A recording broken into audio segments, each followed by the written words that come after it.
Welcome to the Oral History Podcast, which features stories from the oral history website voicesofoklahoma.com, where Oklahomans have given generously of their time to tell their life story for present-day listeners and for the generations to come. Our entire collection is available at voicesofoklahoma.com. By subscribing to our podcast, you will be notified of new Oklahoma oral history podcasts. So now listen to another interesting storyteller from voicesofoklahoma.com. On March 9, 1967, Tulsa, Oklahoma native David Morgan went to the Corvette assembly plant in North St. Louis, Missouri to take delivery of a new Corvette. It was a special order L88 bought by Sunray DX Oil. David drove the car from St. Louis to Yenko Chevrolet in Canonsburg, Pennsylvania for its initial race preparation. 23 days later, it was on the grid for its first race, the 1967 12 Hours of Sebring. David and Don Yenko co-drove to first place. David went on to win the 1967 SCCA Midwest Division Championship with the car. David Morgan was born in Tulsa, Oklahoma at Hillcrest Hospital in 1926. He first began racing soapbox derby cars when he was 12 years old, racing down Berry Hill in Tulsa. As an adult, his first car race was in 1958 when he won a Sports Car Club of America divisional event in Fort Stockton, New Mexico. It put him on a 10-year racing career. Monday through Friday, David was a Tulsa insurance executive, and on the weekends, he was a race car driver. Throughout his very successful racing career, he won many trophies and honors. David is 94 as he tells his remarkable story on the oral history website, voicesofoklahoma.com. My name is John Erling. Today's date is September 9th, 2020. David, would you state your full name, please? David L. Morgan. What does L stand for? L stands for Ellen, L-L-E-W-E-L-L-Y-N. That's a Welsh name. I think the only other person I ever heard of was John L. Lewis. He was a big labor leader back at that time. That's the story of middle name. Your date of birth? 1/22/26. January 22nd, 1926. So that makes your present age? 93, something. Oh, 4. I guess it would be 94. Okay. Looking at her, age is not important when you get up that. All I know is that I sure lost a lot of friends in the meantime. Yeah. And I just got to comment on what great shape you're in. You're sitting here with a tie and a white shirt because you've been to work today. And I'm going back. Oh, really? Oh, yes. We'll talk about your insurance. So you go into the office now at 94 every morning at what time? 9 o'clock. And you're generally there till about when? Except Monday, Wednesday, and Fridays. I'm there 5:36. And those 3 days, I try to leave by 4:30 to 5. That's pretty amazing. So thank you for taking time off from work to come home to do this. Thank you for being interested, John. Absolutely. And where are we recording this interview? In my home. Here in Midtown Tulsa. Midtown of Tulsa. All right. And this pretty lady sitting over here is my pretty wife. Yeah, she is. Of 50 years. Her name is Marlene. Marlene, hello. Nice to have you here. Hello, John. To help us with this. I was going to ask you how long you've been married. So when were you married? Well, in 1967, August, after the big racing wins had happened, then we got married. You have become very much a part of this racing story. I know that. Right. Mm-hmm. Marlene will be interjecting when she feels like it and keep us on the straight and narrow. David, where were you born? I was born right here in Tulsa in the proximity of Swan Lake, Utica Square. I was born in Hillcrest Hospital at that time. I built 3 homes right there in that vicinity and got rid of them through the years. What was your mother's name? My true mother's was Hazel, who I never knew, really. I was a very small boy. She passed away when they were going to Arizona to help their breathing and so forth. So I figured it had something to do with tuberculosis or something like that. I never really knew. Dad remarried, and that was my true mother that took care of me. Your father's name? Glenn, Glenn, D, David Morgan. He remarried, and her name was? Madeline, Madelene. And she became a mother to you? She became a mother and she was a beautiful college person. She and Dad traveled the world together. What was her personality like? Very outgoing. Dad was also, but he was quieter and more serious. He had a lot of responsibility. 45 years he ran the refinery over there. Did you have brothers and sisters? I had two older sisters. They were enough older that I was not really around them very much. Beautiful people. One graduated from OSU, or Oklahoma A&M back then. Jane did, and Marge went to Stevens in Missouri, a girls' school. They traveled. Dad had to travel quite a bit. Tell us about your father and his living. What did he do for a living? He ran the Mid-Continent Petroleum Company. The river on the other side of it is the Mid-Continent Refinery. Those are the tanks that you see. This was the largest inland refinery in the world. A fellow named Jacob France bought that refinery and developed it. He banked at J. Pierpont Morgan's bank in New York. He said, I want a young engineer, somebody to go down there to Tulsa and run this thing. Dad was an engineer from Ohio State University, born in Ohio. Your father was selected to come here. By Jacob France, who was an early day pioneer. That's how he got here, and that's how I got here. The name of the company was Mid-Continent? Mid-Continent Petroleum Corporation. All right. And then they bought DX. He named it. D was for the diamond, X was for the unknown quantity of the oil. They were the sixth largest oil company at that time, right here in Tulsa. They decided that racing would be a good avenue to get them expanded into big-time racing. And I'm going to pick up on that. Let's talk about your education. Elementary school, where did you go? I walked to school at Marquette for the first year. That was when they were having labor troubles over at the refinery. So I had a German Shepherd named Sam, a guard, that walked behind, and I walked to school there. So the labor troubles became so violent that even the child of an executive had to be protected. Definitely. The labor union had decided to unionize the oil refinery business. They picked this because it was the largest and they thought they could pick it off. It's kind of bad. I remember Dad, his building is still across the river. It's a two-story, beautiful brick building there. His office was right there at the gate. Could look down, and it had a .30 caliber machine gun mounted up on top. They were dead serious about things. And the union was unsuccessful in unionizing them. This would have been around the 30s, 1930s, because you were 6 years old in 1932, 33. So this was a major story in our town at that time. Definitely. You know, I didn't pick up on any danger or anything like that. But Dad was quite active, and he was manning the fire hoses that they had set up at the gate, using water on them to cool this thing down. Dad had an office, which is still there. The Mid-Continent building is... You mean downtown Tulsa? Downtown Right. Tulsa. Right. And he had an office out there at the refinery. Me being an only child at home, I tagged along with him quite a bit in that refinery. You went to school at Marquette. Marquette. Then I went to Barnard. Barnard was up-and-coming elementary school. Then I went to Horace Mann, which was downtown. Caught the bus at Yorktown in the 26th place. We made a loop and came down when I had to ride the bus to school. We're going to be talking about cars. Your father, did he have a deep interest in cars? He did. He was from Ohio, and they built the Auburn and the Cord. They're in Indiana. And he always had to have one of the first models. Behind his house, it was a big old three-story house, and the top floor was the dance hall. The third floor was devoted to social dancing. Where was that? That's in Van Wert, Ohio. They still had brick streets. But you never lived there. No, but we spent every summer there. My sisters and myself, my folks would go off on vacation.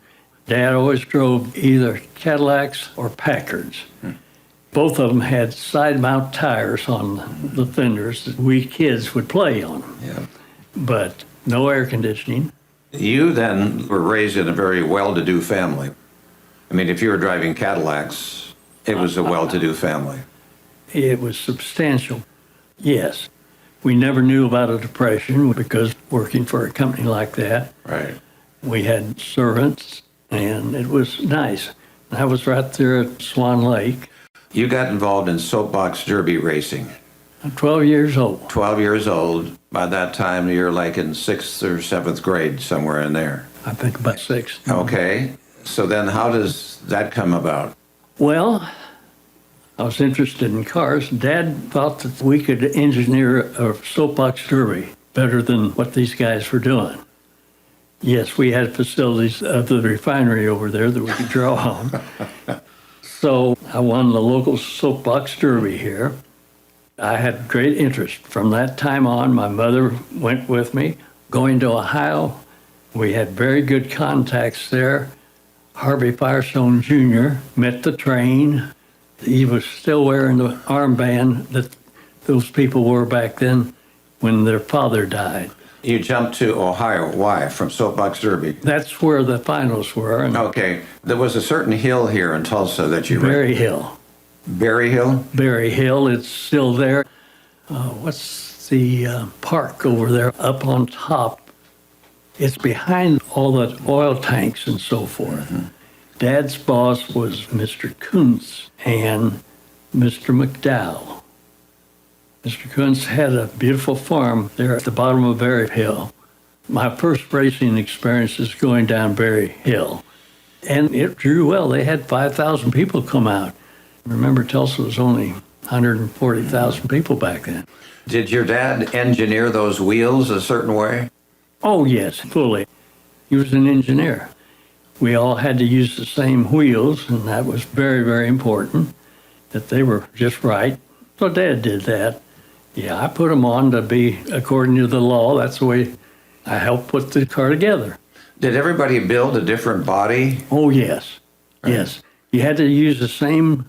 You bought a kit, I think, that had the 4 tires, 4 wheels, and you could design the body any way you wanted. People went for aerodynamics, and I don't think at the speeds we were going, aerodynamics entered into it. You just had to keep them on a very straight path going down that hill. Right. How many would go down the hill at the same time? 2. Okay, and then if you beat that person, you got to come back and race again. Mm-hmm. So you kept doing that until you're the only man standing. Exactly. So did you do that many years? I mean, they only had one a year. I just did it the 1 year. 1 year. But then didn't you race in the Nationals? Well, a kid lost his strength on it and turned into me the night before the National. We set the time record, and we were favored to go on, but he knocked the car out of alignment just enough, so we had to try to break in a new set of bearings. Dad did that by telephone, telling these people how we would break these wheel bearings in. That was the start of things at 12 years old. So the night before, you were just doing a practice run, and another guy bumped into you. Yeah, just enough. If you look at the pictures, you'll see how spindly those wheels were. Yeah. And it didn't take very much. Any swerving whatsoever threw them out. That was a disappointment, of course, because I'd been played up as going to be a favorite. Yeah. A fellow from someplace in New York. But then you raced the next day. Mm-hmm.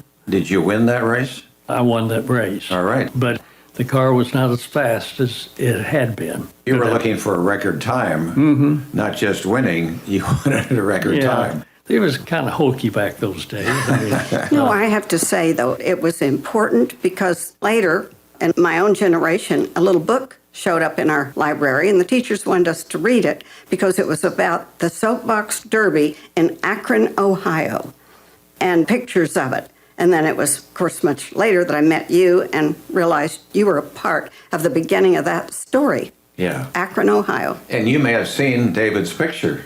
May have. quite a bit of difference our age. So you won in Akron, that race. But I was eliminated I was not as fast the next day. Well, you won the time trials. Yeah, I won the time trials, but I was not as fast as I had been. So that was all over for the soapbox derby. I only did the 1 year, and then I wanted to jump into some other kind of racing. You knew you wanted to do some more racing. Absolutely. High school. We want to talk about your high school. From Horseman, I moved to Central High. I went there because they had a good wrestling coach down there, believe it or not, and I wanted to pick up on that. Dad did. He was influential on that. But I only stayed at Central, I think, about 3 months. The war was on. I wanted to get in and get out. Dad wanted me to be as well trained as possible because he didn't want his only son to be a cannon fodder, is what he referred to. So I went to Oklahoma Military Academy. We went 46 months straight. We didn't take breaks for Christmas or any holiday because they wanted to get you in and out. So I picked up a couple years of schooling by going year-round up there at Oklahoma Military Academy. Oklahoma Military Academy was very good for me. Later on, when I went into the Airborne, I had my commission. I was a 4-year ROTC graduate, and so they said our training was better than anybody's, and it was noted as a school of the Southwest. So when you came out virtually of high school, but at military academy, I think you graduated in 1941? Well, I was a class of 45 at Oklahoma Military Academy. Oh, okay. And I had good contacts there. That's where I ran with the Pryor boys. There's Frank and Jr. His father lived in Sophia Plaza, which is still there. The suite is still there. It's the southwest corner suite. Mr. Pryor was president of Stanlin here, which was the largest here. Then he got tapped for going to become president of Standard of Indiana. The situation had been set up where the Pryor boys would graduate and get into the oil business. Neither one of them wanted to do that. We were having Sunday lunches together as training. He says, Morg, you stay with me, I mean, train under him. In the insurance business? Mm-hmm. Take the insurance business and not try to go into the oil business at that time. Meld the two together. And he would make sure that I made more money in 2 years than I would have made in the oil business. So that was set up for them. So I was a recipient of it. He liked me well enough to stay. He thought I knew all about the insurance business and oil insurance. He was a Stanford graduate. They made him president of Standard of Indiana. I think that was the largest of those companies when they broke up the 13 standard companies. But I want to bring you back to when you graduated. The war was on from 1939 to 1945. Mm-hmm. You were 15, 16, 17 years old in that period. Right. But then you finished high school or the military academy. You finished in 1945. 45. The war was ending then. It was ending, but I was put into it. From my 4 years ROTC, it put me far enough ahead that I got directly into that. And I had you got commissions at OMA either in the cavalry or tanks. I decided I didn't want to be in what happens inside of a tank when they're in battlefield, so I was smart enough not to pursue that. I wanted to get into the Airborne, which was just a beautiful move on my part.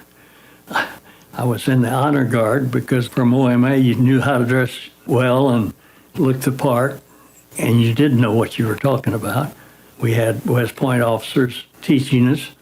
So I went to the Airborne. What division were you attached to? 82nd Airborne, the honor guard. I was in charge of a squadron at the 82nd Airborne. Harry Truman was the president, and he was very proud. He was not a military man himself, but he loved to see us parade, and he sent us really all over the world. He wanted to show off we were all the same size, same height. We went through jump school at Fort Benning, Georgia. In fact, I was in charge of a sea stage down there, which were towers, 250-foot towers that they'd gotten from the World's Fair in 33 or something like that. We got to train and practice off of those. I love that. How many jumps did you make? I made 26. Were you ever injured? Yes, the second jump I made, we were jumping out of planes that were not really designed to jump out of. A C-46 Douglas had bad prop blast. If you got it just wrong stepping out of the plane, it threw you into what we call a cigarette roll. The chute could wrap around you, so you'd lose a lot of lift. We were only 1,000 feet high because they wanted to get you down on the ground in a hurry because the Germans would get you. That was their favorite. They used their 88s that they would pick out the soldiers. I'd never got into any of that bad part. I just had all the honor and knew how to dress. President Truman loved to show us. Did you see him? Oh, yes. He'd come around and... Oh, yes. He knew me by first name. He did? Oh, yeah. Would you talk to him? Yes. Yeah. How did he get to know you by first name? He was just that interested in our squadron, which was the 82nd Airborne. Right. So he could leave and come back again and say, "Hi, David," to you. Yeah. Remember your name. Yeah. That didn't impress me at the time. No, but Thought everybody. that was pretty good. You referred earlier to being sharp dressed. He was a sharp dresser, wasn't he? Yeah, he had been in haberdasher. Is that what they used to That's call the him? clothing store, haberdashery, right? Yeah. He did like us, and we did like him because he exposed us to beautiful places at all times. He didn't have the presence that we had. We were sharp, and he was still a haberdasher. But he But he was president. But he was a president, and he liked us, and we liked him. There was even some civil disobedience over here that he put us into to get straightened out, kind of like troubles we're having today. They were having some troubles in Boston. These young kids would come off these ships, and the hooligans, whatever they called them back then, would pick on them, and they told us to go in there and kind of police it and take care of things. But you weren't parachuting in at that time. No. Didn't have to. But anyway, he used you that way. Yeah, the only jump in here is he wanted to see a jump in the Soldier's Field. Well, our chutes, you couldn't control them like you can today. I mean, different shapes and so forth like that. And it did not work out. Somebody got into the spans. It was kind of a bad deal. And I had from that cigarette roll, I hit the ground. We were jumping, losing 26 seconds descent. So we were coming in hot, and it broke 12 bones in my right foot, an ankle. Limped off of that, got out of there in a hurry because somebody was coming in behind you. The powers that be said, okay, if you're injured and can't continue training, we did everything at a double time. Fort Benning, there was no walking whatsoever. Everything was, and your officer or sergeant, you'd say, give me 100. That meant 100 push-ups. They didn't like the way you had your hat on or something like that. So we were the hotsy-totsies, and we enjoyed the stature that we had. But that ankle, so they said, well, you can drop back to Company F and start over. And there was no way anybody would go back through training if they could get out of it.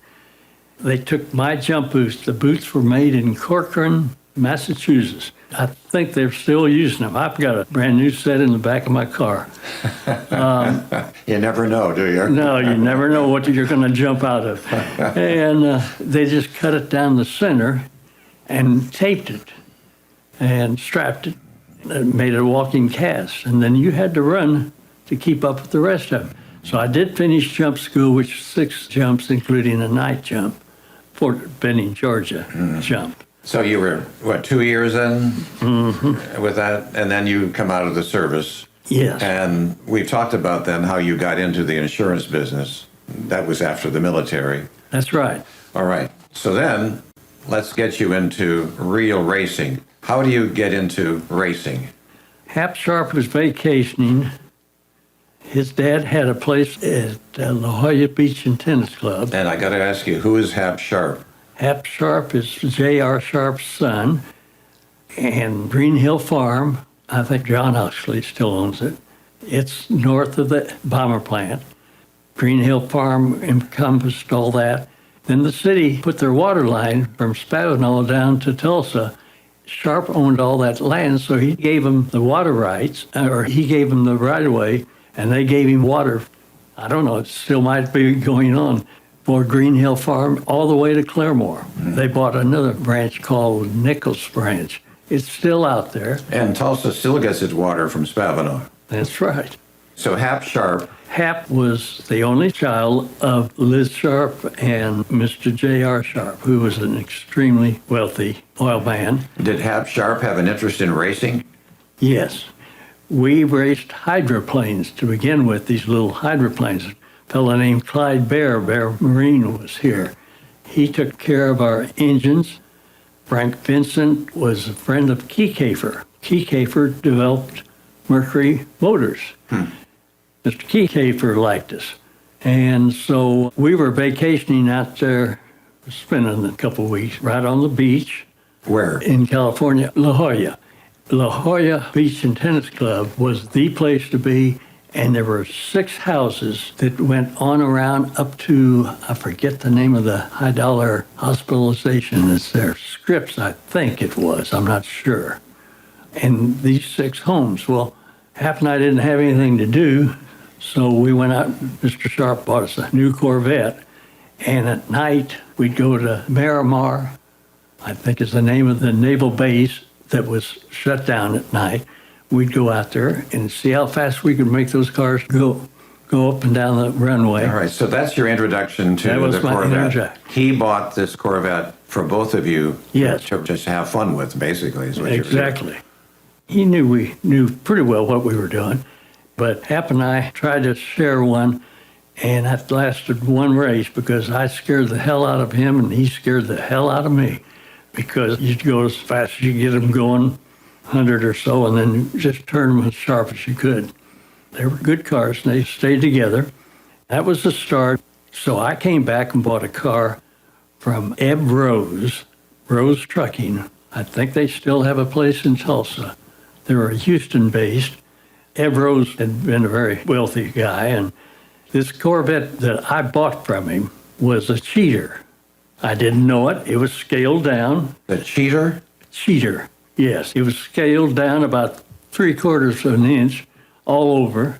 The glass was very thin, and it was a very fast car, and I won a lot of races with it. I had a fellow named Price that used to build the engines. You're in the 50s? Mm-hmm. Was it a 58 Corvette? Yeah, it was a 58. We raced from 59 to 68 or 58 to 69. I get mixed up a little bit on the fact that we got cars before they're actually made for the public from General Motors, all those vets. So I raced just a bunch of races. With that 58 Corvette? Well, we got new cars every year from Chevrolet. But the first race you entered was an event in, was it Fort Stockton, New Mexico? Fort Stockton, New Mexico, I think it was. Every abandoned air base would have a fundraising car race track. So then we just followed. We'd use those, and they were very, very good to us. I got to be a Midwest champion and so forth. Got lots of trophies. Well, the next year, you won all 16 races that you entered, and then you compete in the 12 Hours of Sebring. That was on Hendricks Army Airfield, World War II Air Base in Sebring, Florida. FIA is the sanctioning body of only 2 racetracks in the U.S., and that's Sebring and Daytona. How many miles around was that track? 12 miles, 12.5. But the 12 was also meant for 12 hours you ran. That's correct. You start at what time of the day? 11 o'clock, I think it was. And you'd go till almost midnight. Mm-hmm. And this was not really smooth driving, was it? No, Sebring was breaking up badly. I mean, it was neglected, but that was part of the game. In sports car racing, you do not have outside lighting. All the lights are supplied on the cars themselves. So your vision is not just perfect out there, 130 to 160 miles an hour. At Daytona, for instance, they always worried that you got off that track out there, they couldn't find you because you'd be sailing off of that embankment that was, I said it was 45, but I saw some writings on it. They said it was 35. But anyway, that's the big bank. DX Sunray, we were having good luck for them, and they decided to field 3 cars. Right, but I'm going to come back again here. For 6 of those Sebring appearances, you co-drove with Delmo Johnson. He was a Chevrolet dealer, his father was, at Dallas. He was the largest Chevrolet dealer. As such, they had plenty of in with the factory. Don Yenko was the other, Yenko Chevrolet. Tell me how it works to co-drive. Are you 2 hours on, 2 hours off? How does that work? We were limited through the sanctioning body to 44-gallon tanks is what our vets had. What kind of gasoline are you burning? Essentially aviation gas. It was 12.5 compression ratio. So consequently, you could not have a lower octane fuel. And it was supplied by either Sunray DX Gulf Oil had a team. Roger Penske came up that way. I'm going to bring you back again. So did you drive 2 hours? How did that work? We'd either drive 2 or 4 hours. Wow. This is loud. What kind of equipment? Do you have a helmet? Oh, yeah. We had Bell helmets. The big people back then, they might still be, as far as I'm concerned. I know one saved my life when I hit a dirt bank in the 10th hour at Sebring. Corvette had a roll bar, and I was knocked forward. We used a good harness, a 7-point harness, which is the same that they were using military-wise for the airplanes. But I still had enough movement that I hit that Bell helmet hard enough onto that bar that it cracked the helmet.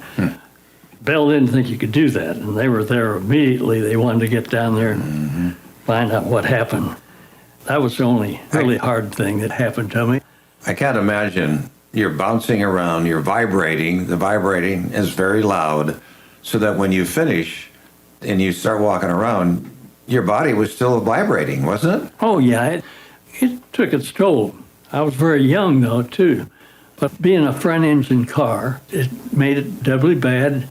You'll see these beautiful pictures of these cast guards over the mufflers going down the side of the cars. They came right by you within probably 2.5 feet in your ear for that length of time. Wow. It affected your hearing, probably. Oh, somewhat. And others more than others. First, we did try to wear earplugs, but hell, you came in, you didn't have time. Our communication with pits were very, very limited, particularly with the Corvettes being glass. You could not transmit signs well enough. Our engineers figured out to put copper strips on those vets, and that's how we were able to get communications from the car to... You could talk by what? Radio? By Yeah. Two-way radio? Two-way radio is what it was. Oh, so you could tell them I'm coming in for a pit stop? Yeah. Or they'd tell we you. were under their control. They told us. Okay. Now, there's the strips on the car right there. Right. And we figured that out. I mean, not we, our team. We should point out here the Corvette, and for those who are listening back, generations to come, was America's sports car. And we all remember the television show Route 66. That made it. When the Corvette starred in that television show, it became the most successful concept car in history, most popular sports car in history. And so when you were going to drive, that was the only sports car to drive at the That's time. right. Henry Ford decided he'd had enough of that General Motors deal, and he was going to go around it. He came up with an all-star team, and they built the cars called GT40s. And they were extremely dynamically built. Dan Gurney was lead driver. They had to make a bulge in the glass because he was about 6'4", or something like that, to get clearance for his head for that bouncing around that you're talking about. But we never knew really too much about what Ford was doing because Henry Happ and I ran into him in an elevator in Le Mans. And he wouldn't get on the elevator with us. I mean, You're talking about Henry Ford. Yeah. The Henry Ford. Yeah. And he wouldn't get on the elevator with No. you because you were from General Motors and Corvette? Oh, I always thought that was pretty cute. And probably pretty small, too. Yeah, he was not that neat a guy, I didn't think. Of course, I was with pretty strong people with Sharp and head of General Motors and Zora Dunthoff. Those guys all knew more than Henry would ever learn. Right. And Even though he knew a lot about how to make cars, Yeah. Model A's and Model T's and the production line. But in 61, you win the GT class and finish 11th overall. In 64 and 65, you co-drove one of only 5 1963 and Corvette Grand Sports ever built. Mm-hmm. Okay, this is the time to ask you, what was it that made you such a successful race car driver? I was fast. Yeah, but you were daring.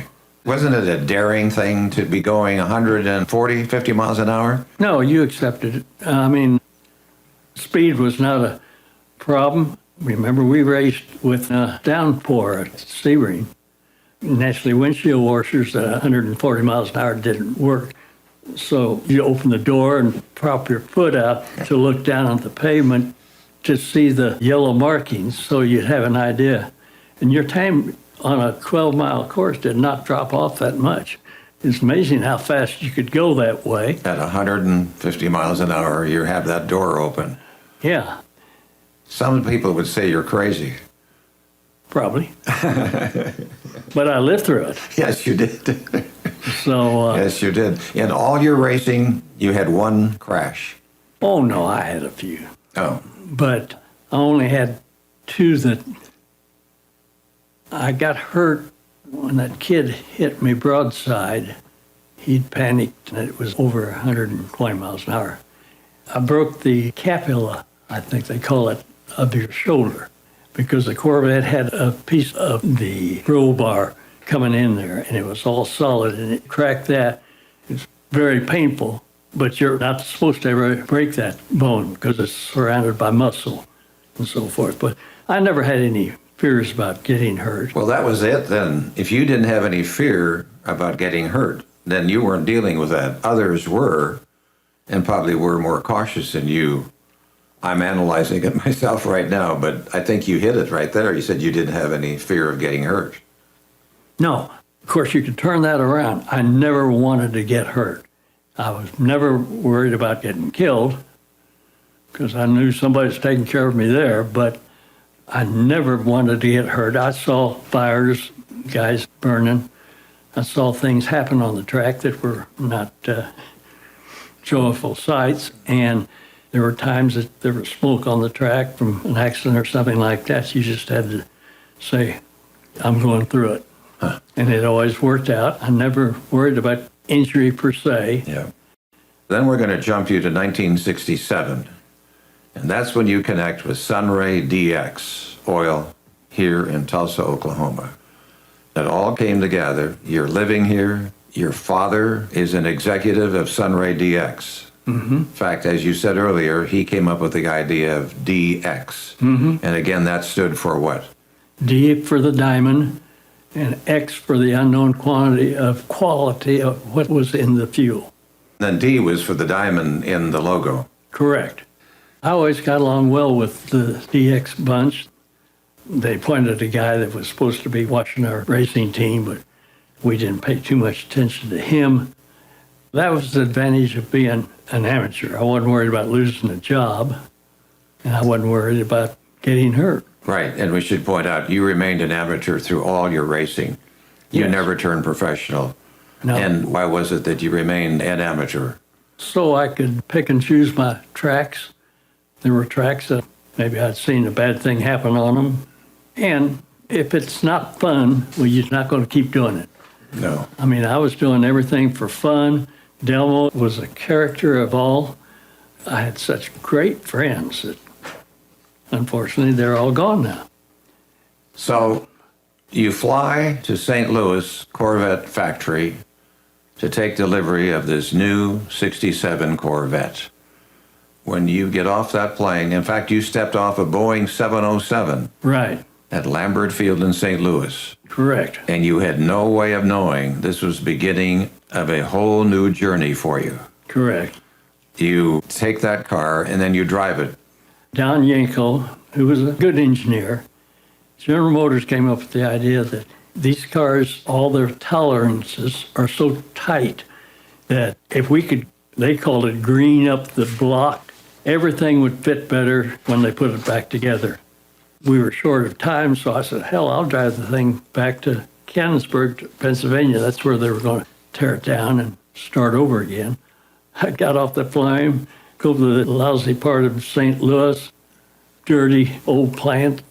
The workmen, they got a kind of kick at me because I just poke my finger in and say, well, what are you doing there and why? And tell them to get rid of anything that could for weight. Oh, you wanted that at the factory? Yes. Get rid of as much as you could. Mm-hmm. So then I drove it. I can remember the night was kind of rainy, and they have lots of railroad tracks and trolley tracks in St. Louis in that part where that factory was. I had straight tires, and they wouldn't take grip. I had all this horsepower. You know, I was being semi-carefully. If I'd wrecked that thing before they got to work on it, they wouldn't have been very happy with me.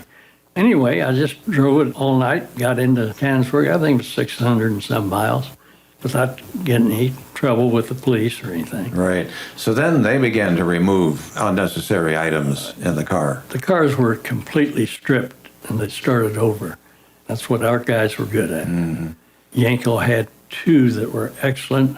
Then it went into the paint shop. Yeah, we were going to go to Le Mans, and I wanted to make sure that my training and so forth, I wanted to see red, white, blue, U.S.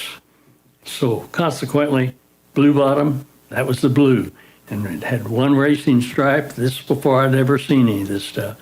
It had a white racing stripe, and then we pinstriped the red. That was the color of our cars. It was the entire time I raced.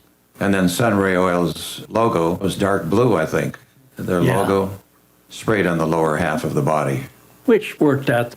Red was the interior. And of course, we got rid of all the interior. What about the seat? You're going to be sitting on this for a long, long time.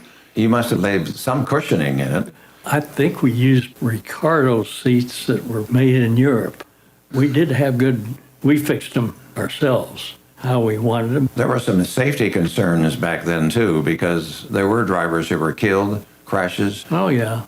A famous name was Mario Andretti. Yeah. Did you meet him? I met Mario when he was racing for Jim Hall at Indy. And I have even met his grandsons now. Jim Hall sponsored Indy cars. My connection with, God love him, Jack Zink from here. Jack Zink would have these guys come to his plant. We were bachelors. We'd cook. He designed his ironing board that would come down in the kitchen and serve buffet style. This plant off of Peoria out here. We should point out that Jack Zink drove in Indianapolis. He never drove. His dad would not let him. Oh, really? His dad, now there's a character. He always walked around with those hats, the sun hats. He was pretty much overweight, so he'd wear white shorts made out of toweling. Terry cloth. Terry cloth. Oh. Mr. Zink would come through. There were no private offices at Zink. It was all wide open. Everybody had desks. But he just let Jack and I kind of do what we wanted to. So Jack maintained an interest in Indianapolis, but he never drove. No, but he sponsored cars. But he sponsored cars. Okay. And everybody knew him. So here are the two of you. I mean, you were the driver. He had the interest, and it was fun to be together here in Tulsa. Yeah. Jack had a great cadre of friends. These guys would come in. They all like to come down here, which our little bachelor pad over on 24th Street. I built it. You built it? Yeah, because I put a frame down and put the 2x4s, and I'd lay out that. The house is still over there. What's our doctor friend? Bob Ingram. Bob Ingram. It's a beautiful house, first block off of Lewis on 24th Street. I had that house that I built, and then there was a 2-story that they have turned into a 3-story now, 2213, and our number was 2231. I brought Marlene into that in 1967. All right, and we should mention here, we talk about the Zinc Dam, which is very much into the news. It was his money that went into that Zinc Dam. That's why it was named that. That's right. So, 67 Corvette. You'd get it ready now for a race. And the first race you ran, where was that? It was Daytona. 24 hours of Daytona. Mm-hmm. So what happens in your first race? This is where I take credit for. Sunray DX, we'd been doing all this racing, but we'd never done round racing. It's what I call it, track racing, which is Daytona with high banks and so forth. I kept reading about Jerry Grant from Washington. He was doing all the good out there, so I just called him, and Sunray might have paid him as far as I know. Could be. He's a big old guy that wasn't scared of a car or scared of the walls or anything like that. We got some real savvy learning from him. On those banks, 200 miles an hour, the air would form just like you hitting a brick wall. It would knock you back down. I mean, if your ass end swung up a little bit too far, man, it was somebody hammering you. That's what I learned about round tracks. Would it be right to say there's a gravitational pull on you then at that time? Yeah, we were supposed to have had 6-point pull on G's, don't they call them? G's. Yeah. You couldn't lift up your hand or anything in the cars with the G forces. But in that first race, you had brake failure.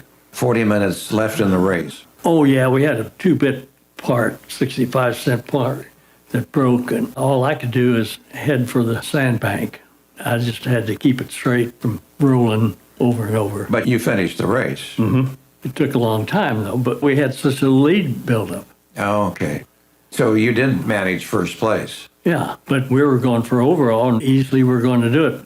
At that time, we were the highest-placed American car. You continue to drive that summer. Then comes 1968, and Sunray decides, well, this is good. We're going to expand our race team, and they enter 3 cars in the 24 hours of Daytona. Here comes a 68, and you still have your 67. I understand you were given a choice, and you could choose to go with the 68 or stay with the 67. What did you choose to do? Well, I chose the 67 because I knew what it was going to do. The 68 was aerodynamically superior, but I didn't think that would make much difference in a race that long.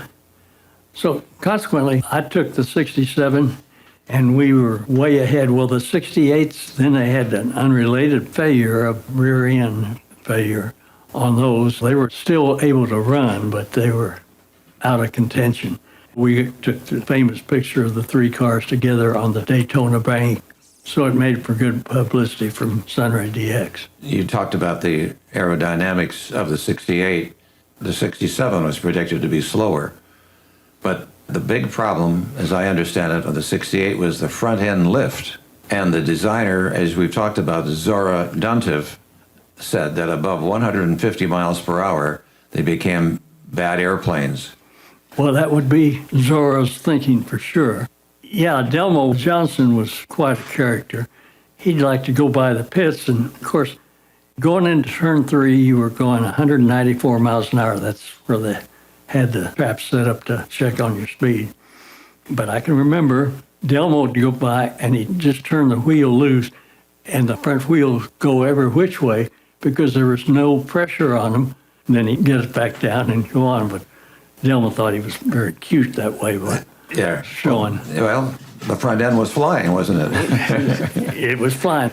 We discovered the low pressure bidding was on the hood.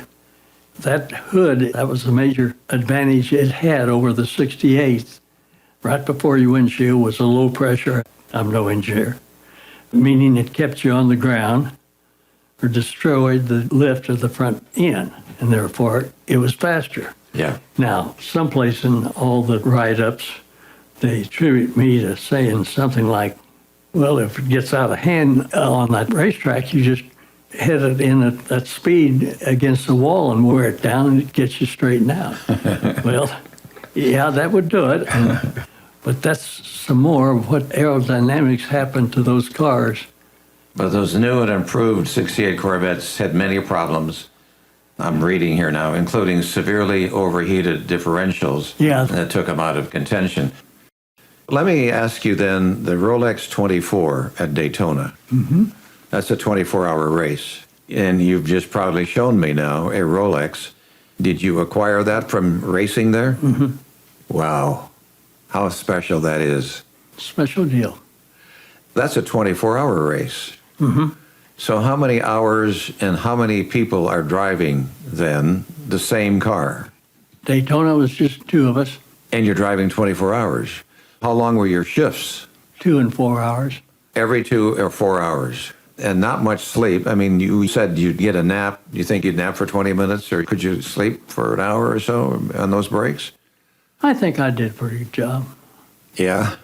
You had that trailer. You'd go rest in the trailer, and I have pictures of you.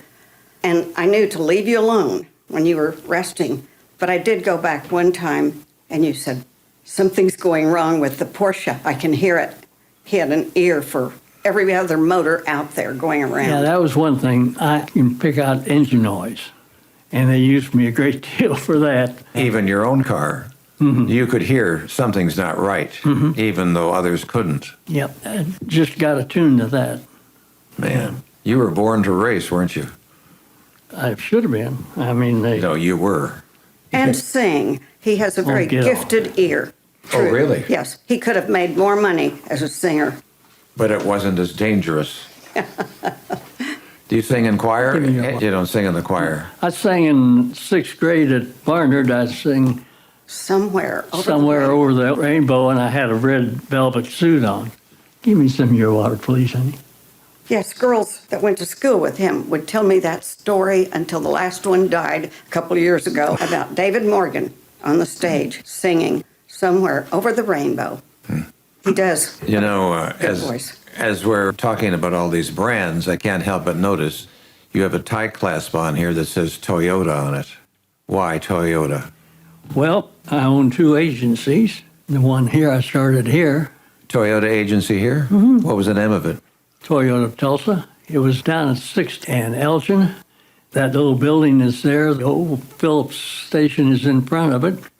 Guy came by and had a load of Toyotas, field man. And he says, would you be interested in selling Toyotas?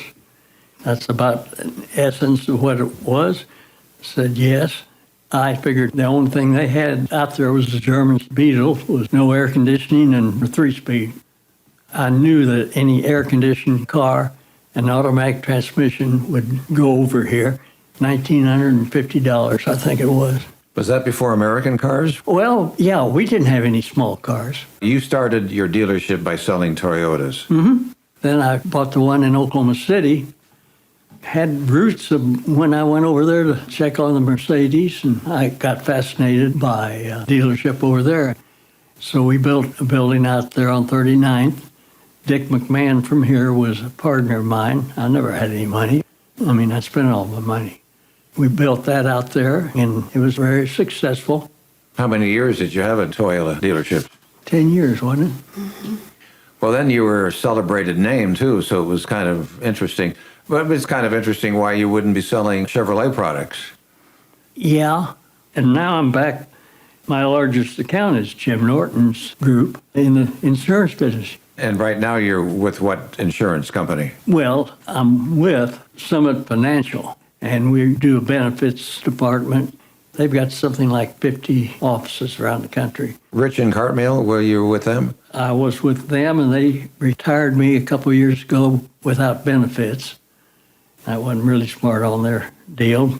Unfortunately, Jim Norton came in. It's a very nice, large account. Yes, Jim Norton's been in the business many, many years, and he sells several brands, doesn't he? Oh, yes. What does he sell? Well, Buick was their family, but they've got Chevrolet and Toyota. Jim Norton, rather than going to Rich and Cartmill, followed you to where you are today. And so that's your big account right now. Correct. And that turned out to be a good deal for you. Excellent deal. Yep. Very few people can land on their feet like that. Yeah. That was just a few years ago. Now you're 94, and you're still wheeling and dealing in business at this age, and a few years ago. You've got to give Jim Norton a lot of credit for following you. Well, Jim and I always got along well. Never had any trouble being partners. How do the cars of yesteryear compare to today? I don't feel I'm a very good judge of that anymore. I don't think I follow it that closely. I look at all these little Koreans, Japanese. Like Kia, who would have thought? Yeah. Well, there's good marketing. And I helped get Honda here. Talked to the guy in here. He was selling one a month. We call him the 1 month Cup. That's all they were selling, the Hondas, when I had Toyota. Oh. Made fun of them. Totally was the money behind that. Totally Artunoff. This local guy. Is there any race that you feel really good about? Great racing achievements? Any that I finished and won were great. Right. How about your favorite courses that you enjoyed the most? I think I liked Elkhart Lake. I can't compare any of the others because most of them are on airport racing, flat. They were fun for me. They weren't fun for spectators. The flats. Mm-hmm. I did everything that I wanted to do with. Was that 67 Corvette your most enjoyable car? Well, I had a Lotus 20, was a lot easier to drive. They called it the Pencil.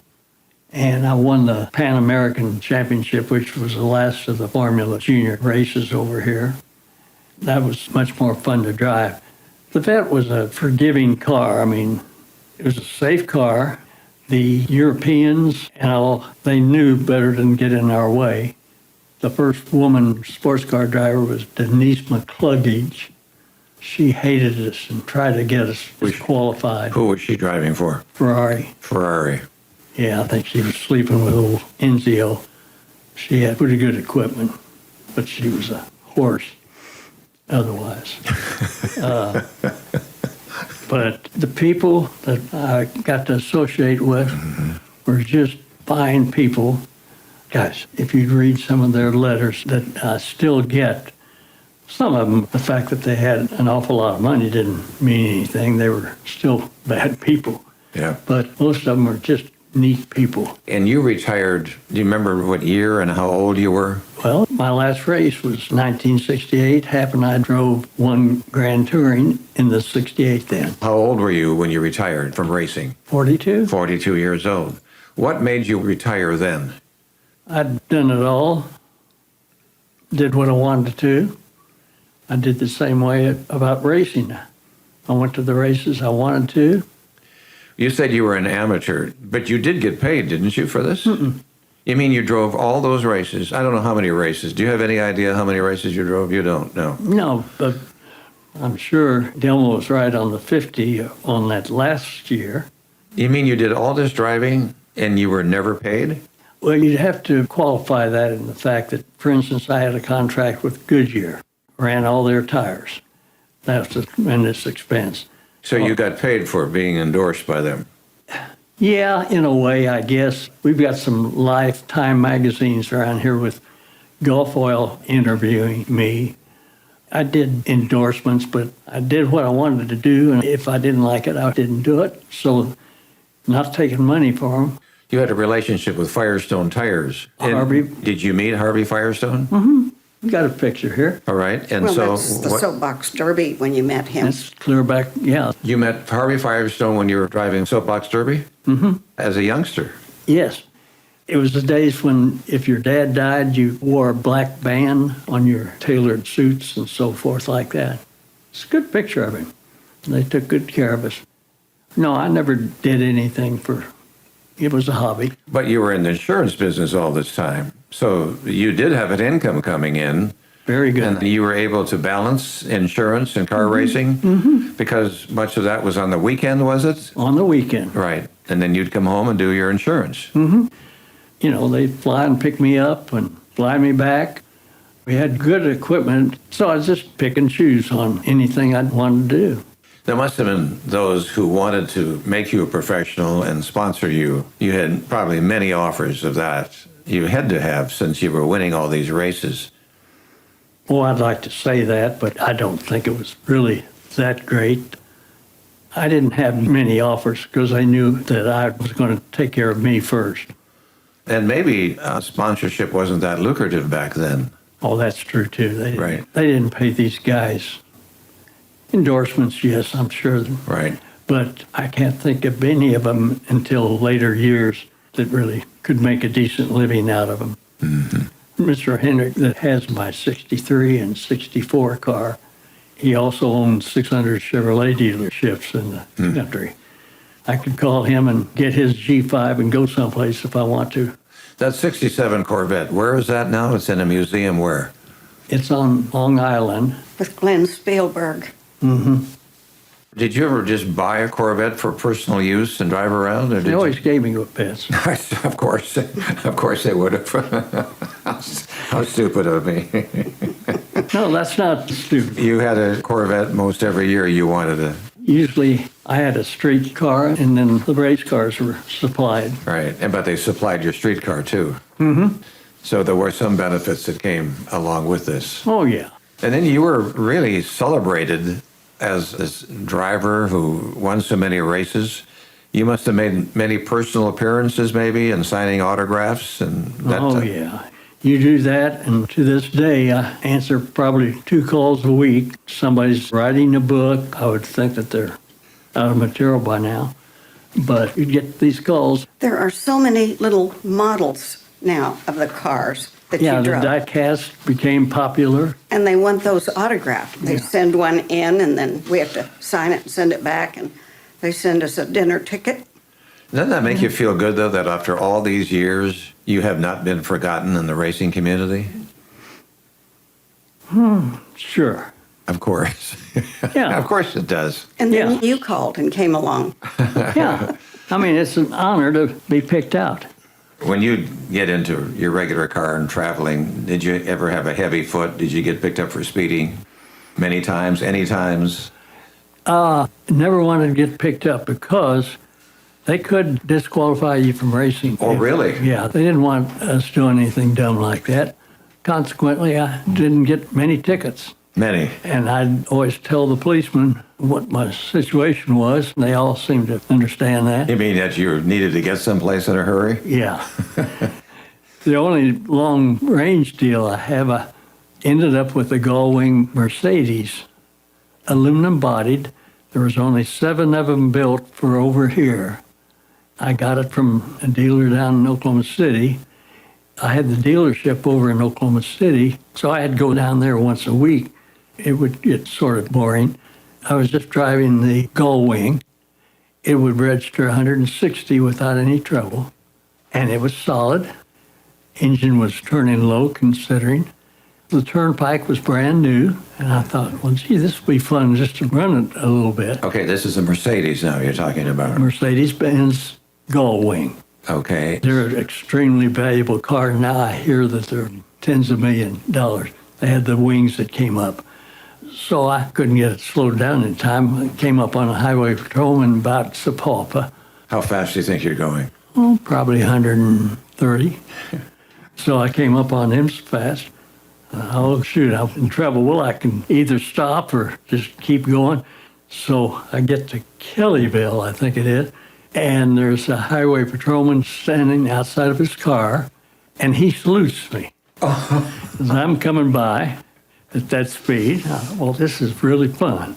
At that time, they'd hand you a card on the Turner Turnpike, and it had the time that you went on. And Because it was a toll. And then when you got off, and consequently, I thought, well, this is good. So he stood out there at Kellyville, and they did the same thing to me at the halfway mark.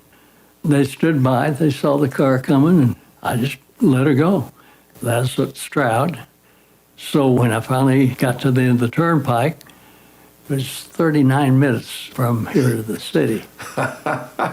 You know, it gave me something to do, and I knew I was safe, the car was good, and I wasn't going to do anything dumb. This was daytime, of course. Daytime. Right. Okay, so did they ever catch up with you?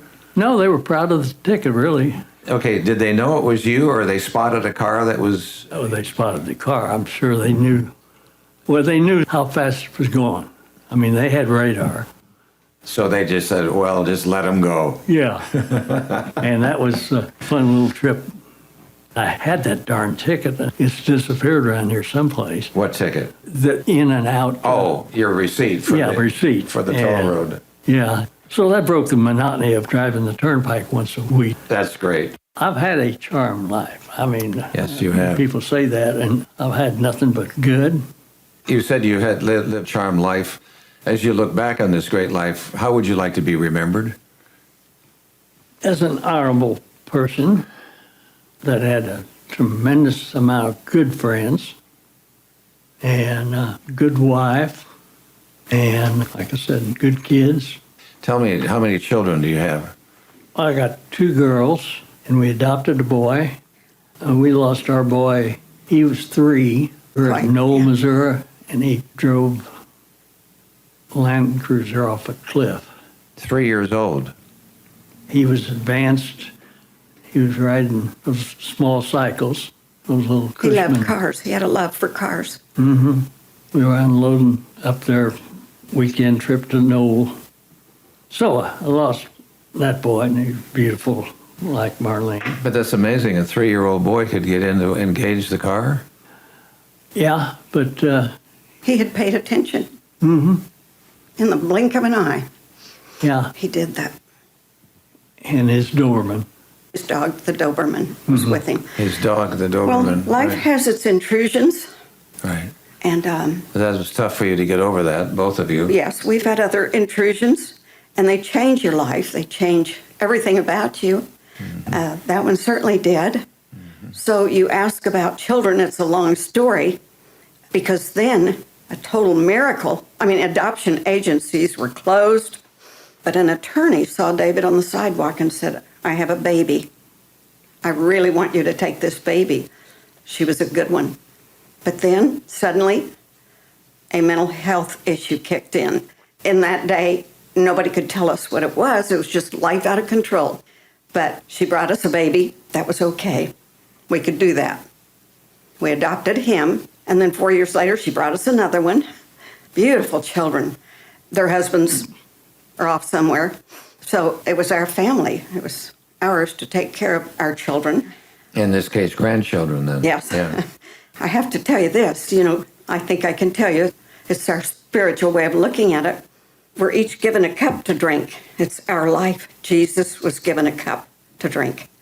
And he asked God if it be his will to take it. Did that happen? No. So our cup is ours to drink too. And in it, you pour your griefs and your glories. You blend them together. Your sorrows and your joys, and you blend them together. That's your cup to drink. At our 50th wedding anniversary, I told Jim Miller, it was a book I had read. I liked that, and so he delivered that as a sermon at our 50th anniversary in the atrium of our church. It's up to us what we do with these intrusions into our life. Right. Interesting how you call them that, intrusions into our life. That's very good. Jim Miller is the pastor, of course, of First Presbyterian Church in downtown Tulsa. Well, we can't get through this life on earth without having an intrusion, no matter how accomplished or celebrated we are. Right. Everybody has it. It doesn't make any difference if you're rich or poor. We're all going to have it. There's no question about that. Well, I've just enjoyed being with the two of you here today, and I thank you for giving us your time talking about it. And this was a good way to finish it off. Thank you, Marlene. I appreciate that very much. Thank you for... Yes. Any pearls of wisdom you can give me? You obviously have seen it and heard it all, so... Well, I think you're very good. Yeah, you draw out. Well, thank you. I prepared for you because you had said I don't know anything about racing, and I think he knows a lot. Well, I did my preparation as well. I think you did. So thank you, both of you, very much. Appreciate it. Thank you. I mean, it's our pleasure, and One of our joys. yeah.